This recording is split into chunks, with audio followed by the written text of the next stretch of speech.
Hello and welcome to this week's Tech Talk show. You know, it's difficult enough moving areas, even moving to a new office in the same area, let alone moving states. But what about leaving a great business where you've spent decades building a customer base, having spent thousands of dollars over the years, and then moving to a new country to start all over again? Well, that's exactly what one Aussie did earlier this year when Glen Coutinho moved his family from Melbourne to LA. He joins me now. G'day, Glenn. How are you going? G'day, champ. How are you? Fantastic, my friend. I think you're sitting in the same place that Joel Leslie and I met you on in January or February of this year. Yeah, that's it, mate. Nespresso, right in the heart of Beverly Hills, just one street off Rodeo. Good place to be. It must, like I know when we were there, it sent chills down my spine to think that I was in such a famous place. You wake up there every morning. It's quite phenomenal, Glenn. Yeah, it's a pretty exciting place to be. The kids love it, and you keep walking past rock stars every day, so it's exciting. Well, you've become a rock star yourself, looking at some of the publicity you've generated over there, which is what I want to talk to you about. I think you might have Brooke there as well, just off camera. Yep. Yeah, Brooke's here. Say hi, Brooke. Hi. Hello, Brooke. Yeah, good to see you. Hi. Yeah, good. He says that you run his life. Somewhat, yeah, I do actually. Yeah, it's funny that you're doing a talk on technology and I couldn't turn the computer on, but I've got a good helper. Yeah, well, mate, I'm exactly the same, so don't worry about it. Brooke was very quick to pull us together. Yeah. Hey, Glenn, I want to talk to you because it's a wonderful story, yours, about, your family. And the thing that I've noticed since I met you probably 8-9 years ago, I don't know how long ago it was, and I've been receiving a constant flow of information about you, your family. It's a great business that you've built. Now, I know that I believe that your move to the US was for family reasons, but you left a very strong business in Melbourne behind, and one that I think would have taken you a long time to build through networking. Are you able to maintain that from there? Look, my business in Melbourne with RT Edgar, I've been in the same location for 35 years in partnership with two brother-in-laws. Most of my staff have been with me for a decade. We had 3 offices.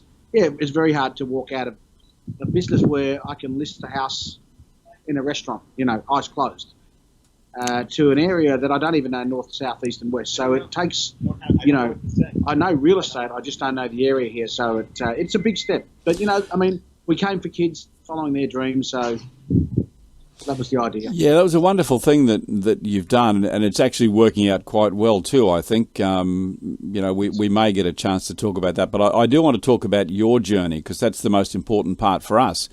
How do you start again in not only a new patch but in a brand new country? And we've got you there at Nespresso, and I know you do a lot of business right there. I do, and I get noticed here. I think I've gone back to what I did when I first started in real estate 35 years ago. So when I'm in Melbourne, I can get around in, a shirt, no tie, pretty cool. I've gone back to what I did was look the part to start with. So suit, tie, handkerchief, badge. And rather than drive to work, I walk to work every day and I stop in at most of the banks, cafes, restaurants, lawyers' offices, say hello to probably 10 people on my way in and another 10 on my way home. And really, good old-fashioned hustle, getting out and getting connected.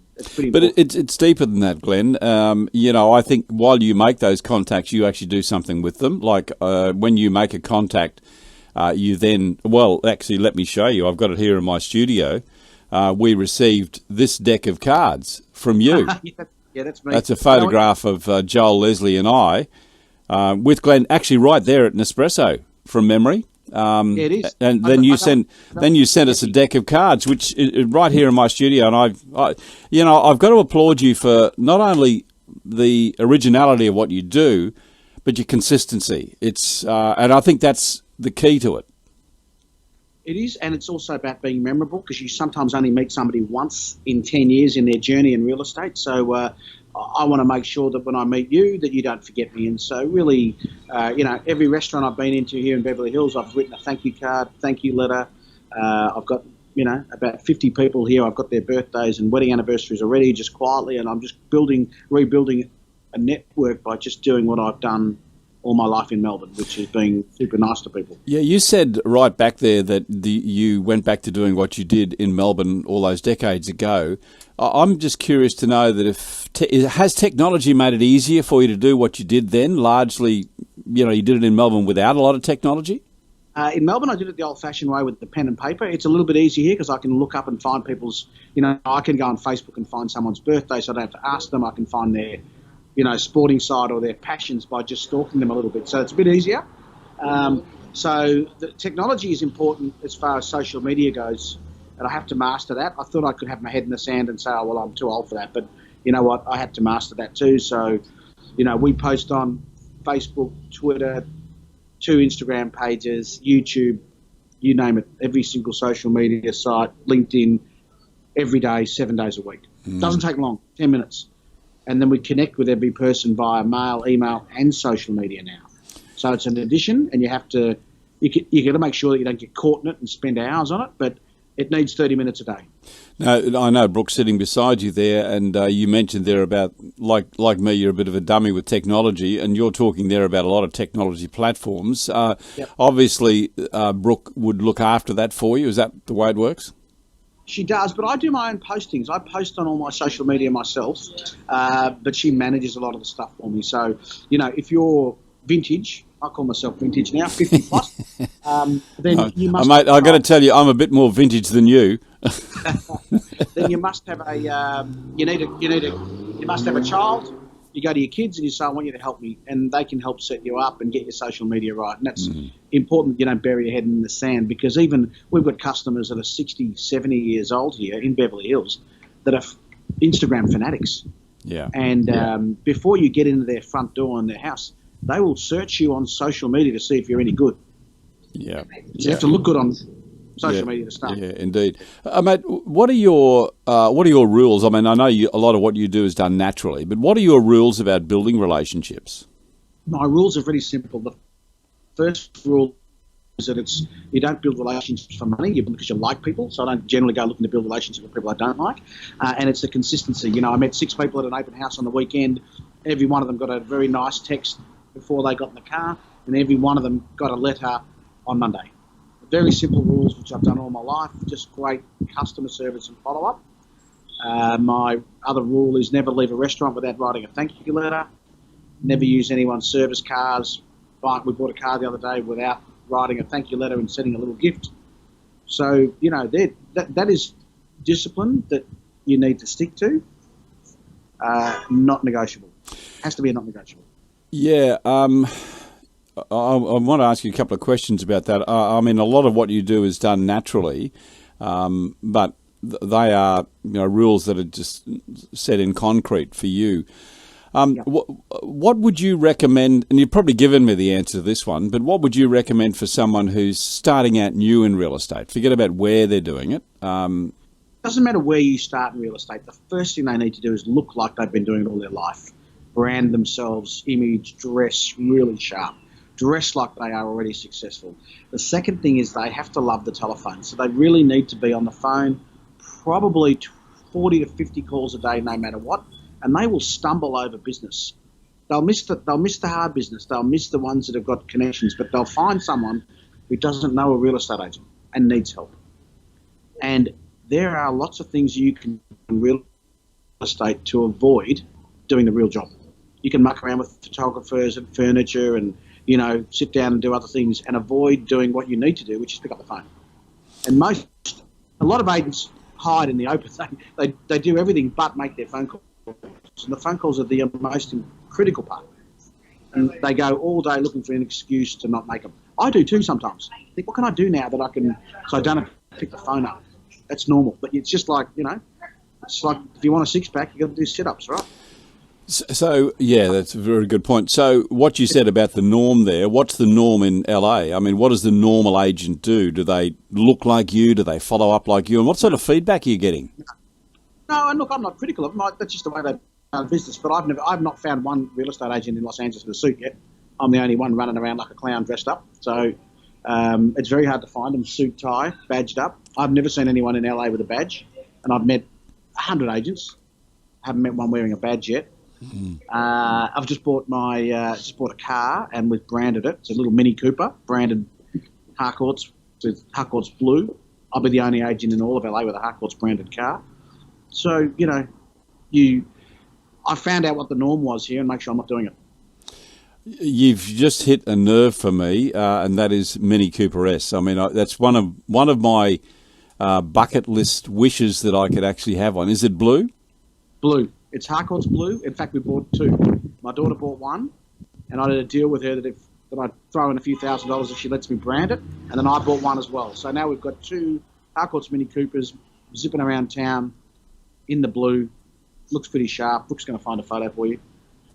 It's branding. You know what? You have to be the brand. If you want to make it in real estate, you have to become the brand. You can't hide. It's an out there. Yeah, are they Cooper S? Yeah. Yeah, gosh. Yeah. I mean, if you're going to buy a Cooper, you've got to buy the S. Well done, mate. Hey, listen. If it's on your bucket list, what are you waiting for? Yeah, thank you. I'm just waiting for a few more interviews like this to pay a few more bills. Hey, mate. I was going to ask you a question.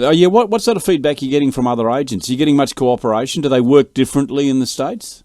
Yeah, the agents are good. Look, I think that they would say that I'm a little bit different, but, they look at you all dressed up and think you're a bit odd, but once they meet you and they realise you're a nice bloke, they don't care. So, no, the cooperation's good. I'm not having any complications here with competitors. It's a friendlier environment because it's not all the agents here work together. In Melbourne, you don't work together really because only one person gets paid. Here, both sides get paid.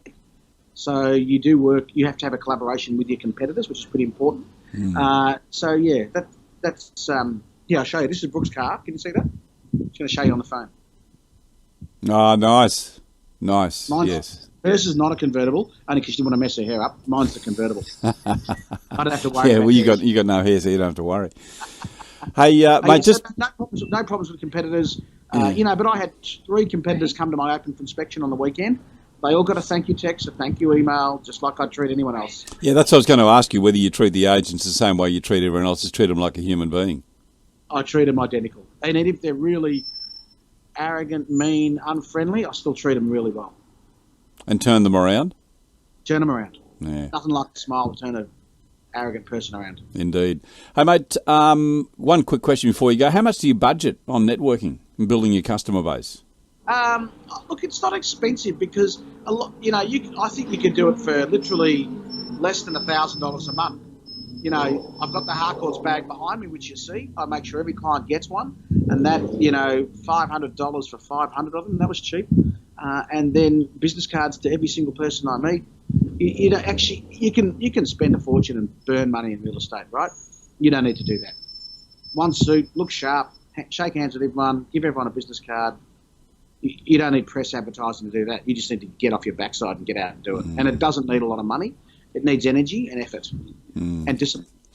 What a great message. And you're heading up the USA operation right now for Harcourts. How's that going?